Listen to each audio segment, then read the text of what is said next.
Sanando las heridas. Con el Dr. Ron Rocky y la Dra. Nancy Rocky. ¿Dónde está esa mujer? La persona que debería ser. ¿Se alejó de mí un día que yo no miraba? Creo que la dejé abandonada junto a la carretera hace mucho tiempo. ¿Cómo pude haber hecho algo así con mi mejor parte? Perdóname, hermana, te intercambié por un plato de potaje. El camino de regreso es duro, irregular y descuidado. Las sombras son largas en la luz menguante. Cuánta calma, cuánto sol había cuando te vi por última vez. ¿Aún me esperas? ¿Confiando en mi regreso? Existo por la fe, con lealtad hacia mí misma. ¿O será que encontraré tras esa esquina una pequeña y solitaria pila de huesos? Oh, amigos y amante, ayúdenme a hallar a mi hermana. Es demasiado preciada, demasiado frágil y exquisita para esperar sola. Este poema fue escrito por una buena amiga mía, que fue dañada por abuso en los primeros años de la formación de su carácter. El tema de hoy le resulta difícil escuchar a muchos. Es el tema del abuso sexual. Es segundo en nuestra lista de abusos. ¿Por qué es un tema tan difícil el del abuso sexual? Más que nada porque se conecta con la vergüenza. Verán, la verdad es que las víctimas del abuso sexual viven avergonzadas, sintiendo que son sucias, que están dañadas, que son diferentes de los demás. Y seguramente que todas las demás personas pueden adivinar que sufrieron abuso sexual. Así es como se siente una víctima. Durante muchos años creímos que las víctimas de abuso sexual eran mujeres. Pero eso está lejos de la verdad. En realidad, la incidencia de abuso sexual hacia varones y hacia niños está aumentando. ¿De qué estamos hablando?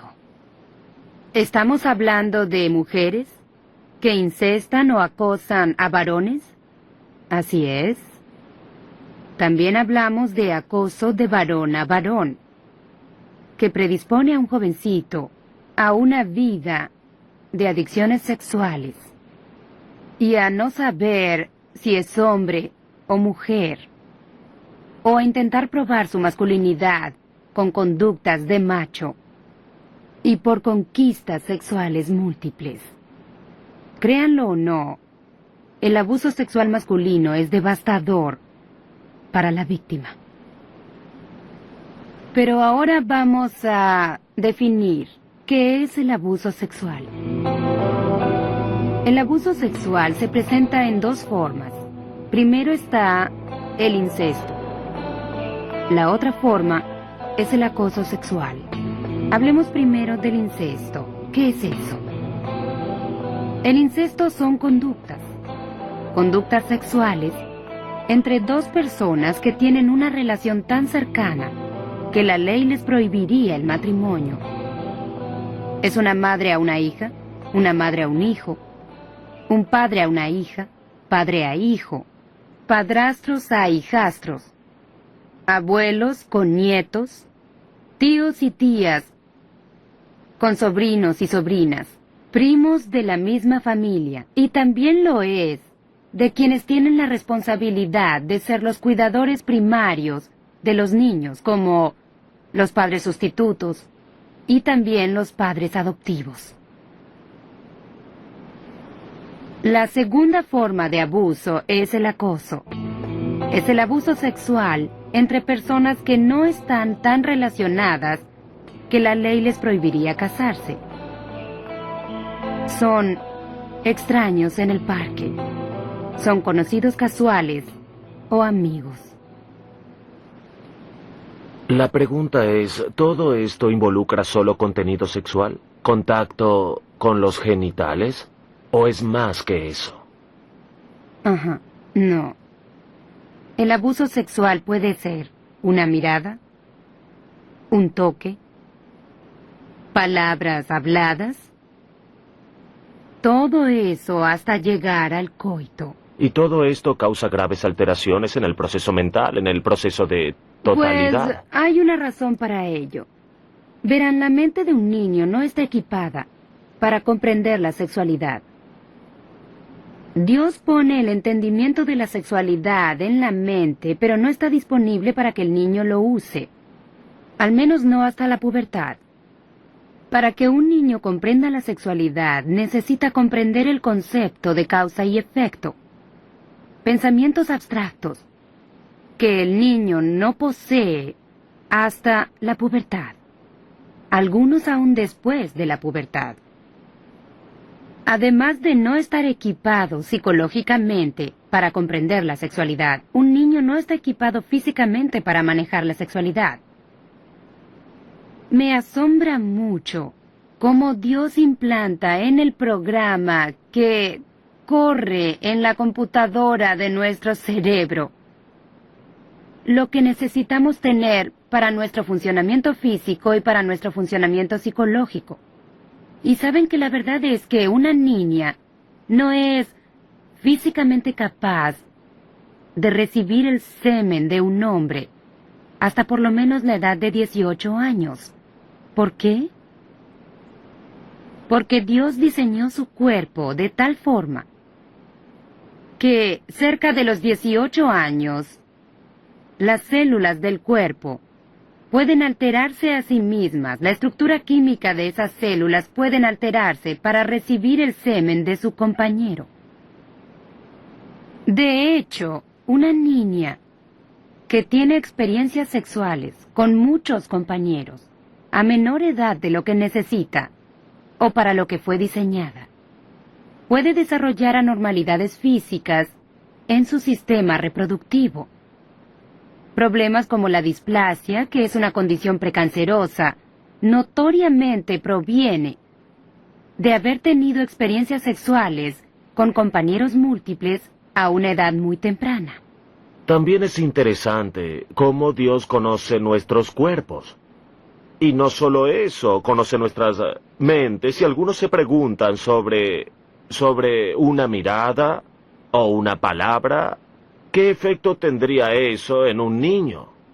Pues la Biblia es muy clara sobre eso. En Levítico capítulo 18, en el versículo 6, así como en Levítico capítulo 20 y en otros lugares, se pueden buscar varias referencias. Es muy explícito acerca de lo que está involucrado con el incesto, etc. Y un ejemplo es la mirada que le da un cuidador a un niño. En realidad la Biblia dice que un padre no debería ver la desnudez de su hija, o una hija ver la desnudez de su padre. Correcto. O la madre con el hijo. Y por supuesto que la pregunta surge, ¿cómo es posible que cambie los pañales de un hijo del sexo opuesto? Un minuto. ¿Recuerdan esa atmósfera, esa aura de la que hablamos alrededor de un niño? Y alrededor de un adulto. Ustedes saben que un niño, aun siendo un infante, puede reconocer la atmósfera que rodea a una persona que le brinda cuidados. Y ese niño en realidad sabe si el motivo del cuidador al cambiarle los pañales es el de asearlo y darle más comodidad, o si es para gratificación sexual personal. Y si es para gratificación sexual, al niño le ocurre lo que los expertos en computadoras llaman una falla imprevista en el software. Algo ocurrió, algo está mal, algo no está bien, estoy incómodo. ¿Cómo es que un niño... ¿Cómo se cambian entonces los pañales de un niño? ¿Cuándo es apropiado y cuándo no lo es? Siempre es apropiado cambiar los pañales de un niño cuando tiene necesidad. Pero no es apropiado que cambien los pañales de un niño cuando tienen adicciones sexuales Bien. y o les atraigan los Sí. niños sexualmente. Y hay un momento exacto cuando el niño crece en el que dirá, no, lo haré yo mismo. Es cierto, cuando los niños llegan aproximadamente a la edad de 3, 4 o 5, recuerdo cuando nuestra nieta tenía unos 4 años y su madre tenía el hábito de permanecer en el baño con ella, esperando a que terminara para poder asistirla con el aseo. Y recuerdo que la pequeña dijo, no mamá, lo haré yo sola. Y también se lo dijo a su padre cuando él la bañaba. Decidió terminar. Trazó sus límites. Trazó sus límites y cuando un niño le dice a un padre o madre, en especial del sexo opuesto, no, lo haré yo solo, está diciendo, es hora de que me dejen ser responsable y que me dejen ocultarme del padre o madre del sexo opuesto. El niño conoce el momento y nos lo dirá. Nos lo dirá. Bien, a eso nos referimos con mirada.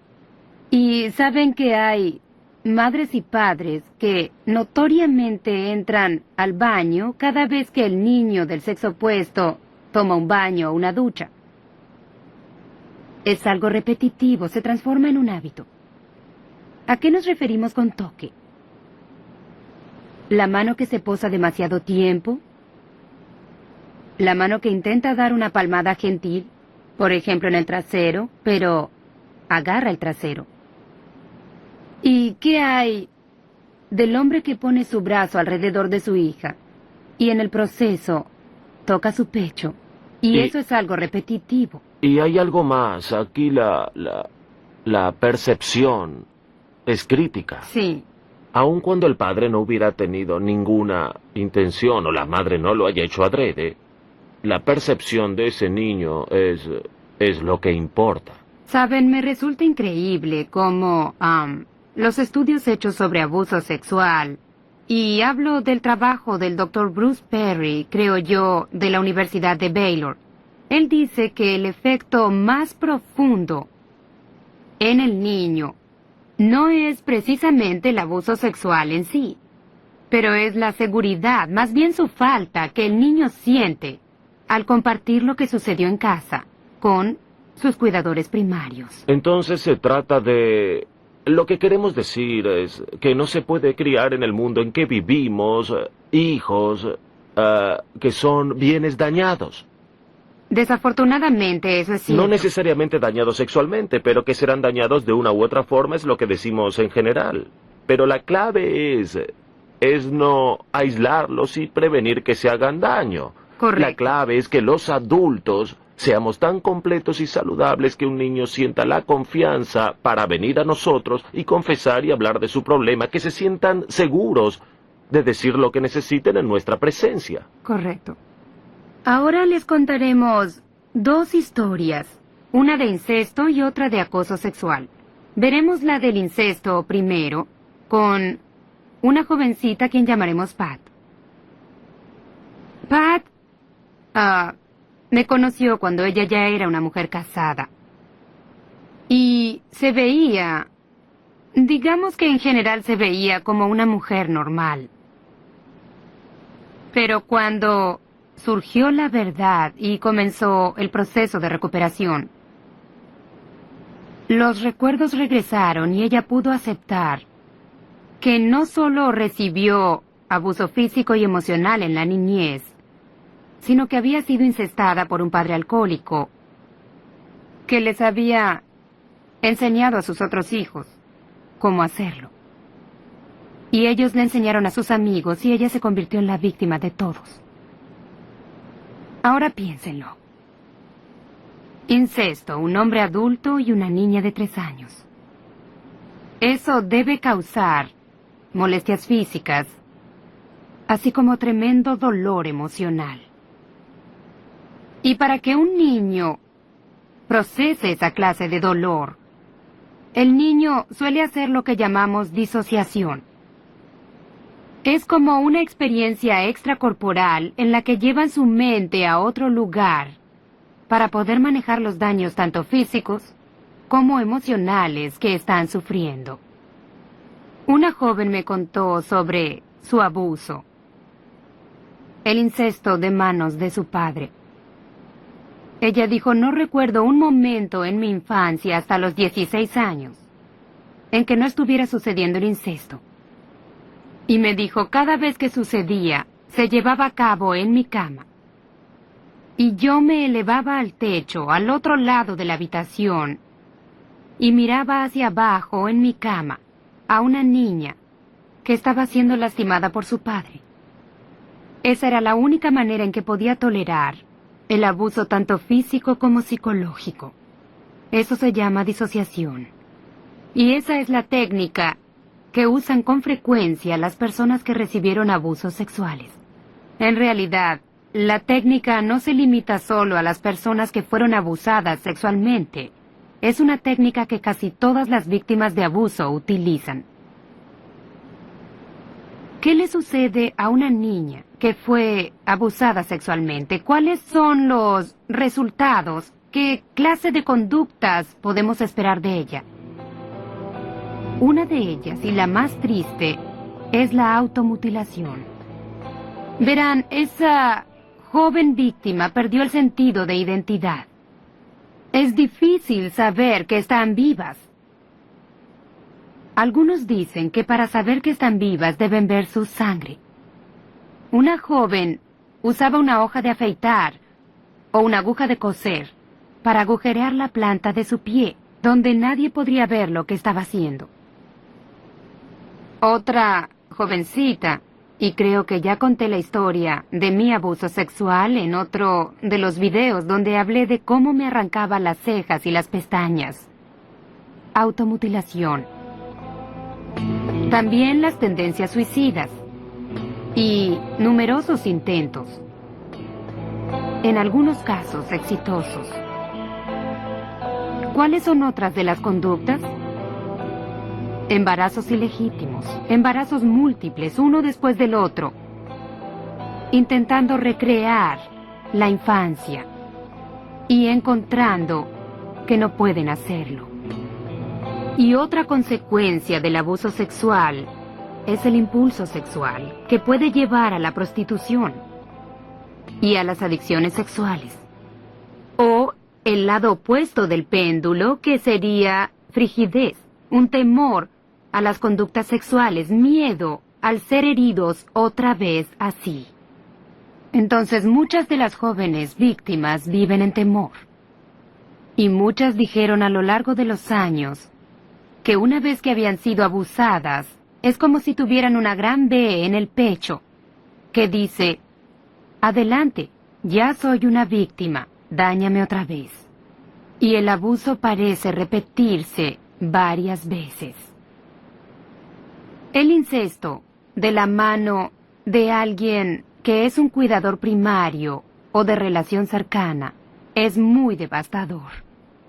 Porque el mayor daño proviene de alguien en nuestra niñez que debió jugar un rol de educador para nosotros. Una madre, un padre, un abuelo, una tía, un padre sustituto, un padre adoptivo.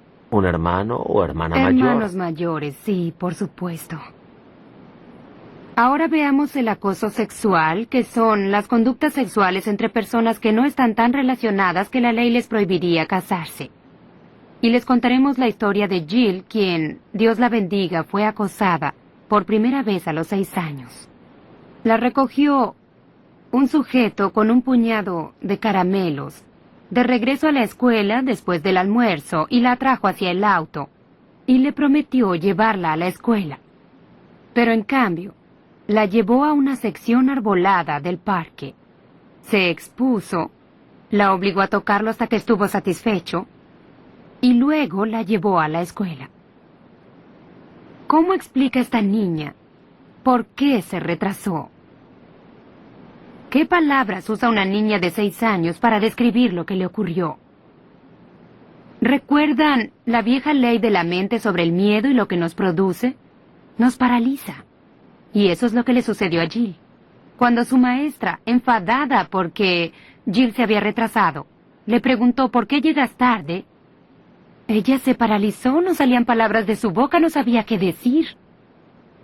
¿Cómo explicar eso? Entonces, la niña fue castigada.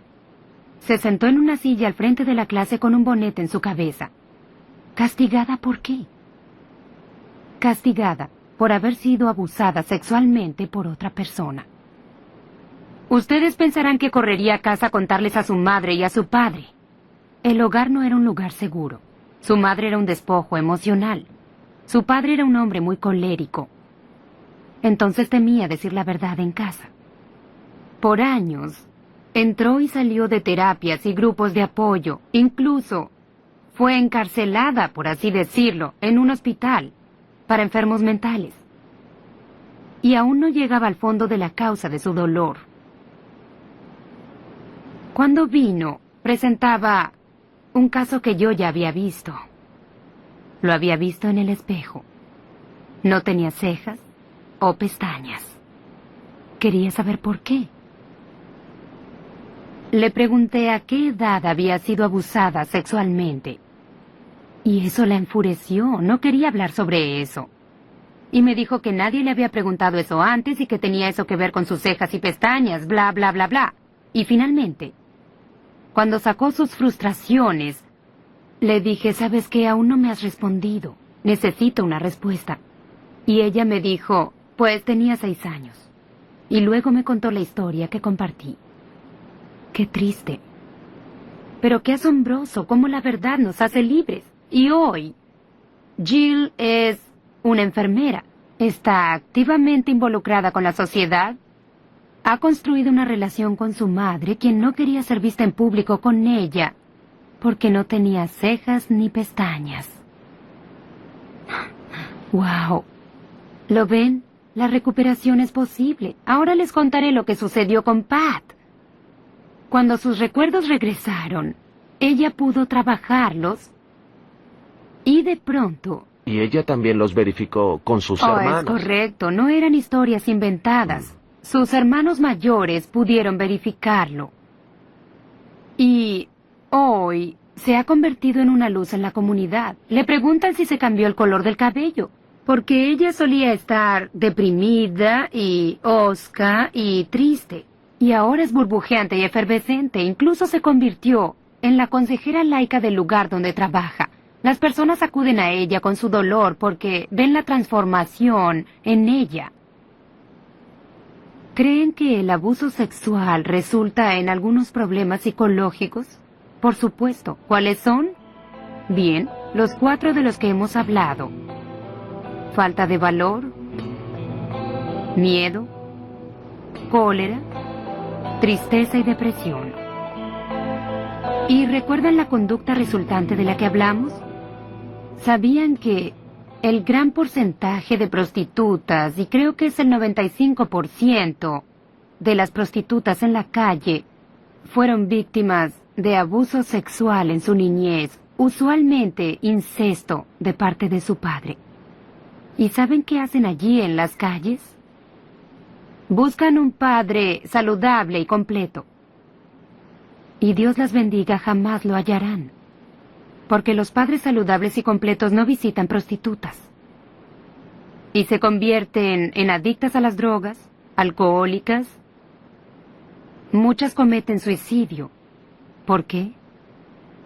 ¿Porque se avergüenzan de lo que hacen? No. Porque están devastadas por no poder conectarse emocionalmente con una figura paterna saludable y completa.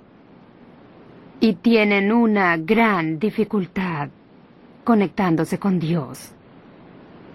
Muchas víctimas de abuso sexual sienten que no puede haber un Dios. ¿Qué clase de Dios permitiría que un niño sea abusado? Saben, yo misma me hice esa pregunta en muchas ocasiones. Y llegué a la conclusión de que el enemigo de Dios, Satanás, que es el rey de este mundo, el padre de las mentiras, nos confunde hasta hacernos creer que es a través de la sexualidad y solo a través de ella que uno se conecta con otro ser humano. Y eso no es lo que Dios nos hace creer. Dios quiere que nos conectemos en un nivel emocional. Todos aquellos que fuimos víctimas de abuso sexual, tanto Ron, de varón a varón cuando niño, como yo por 2 ancianos que vivían en el vecindario, todos los que fuimos víctimas de abuso sexual, les diremos que para conectarse con otro ser humano, primero debemos estar completos y saludables y conectarnos emocionalmente. Y luego, la sexualidad es la cereza sobre el postre en la relación entre 2 personas. Si eres víctima de abusos sexuales, quisiera aconsejarte que compres un libro. Es el clásico libro escrito sobre el abuso sexual. Si eres una víctima tal vez te resulte difícil, pero aún te sugiero que lo hagas. El libro se titula El corazón herido. El autor es Dana Lender. Hazlo por ti mismo. Te mereces estar completo, estar saludable, descubrir tu valor y el amor que Dios, el Padre, tiene para ti. Así hayas sido víctima de abusos sexuales o incluso si fuiste un abusador.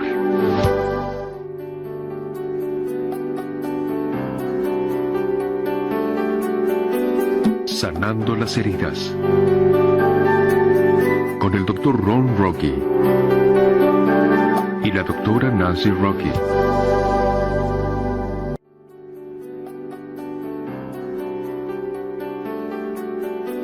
Sanando las heridas.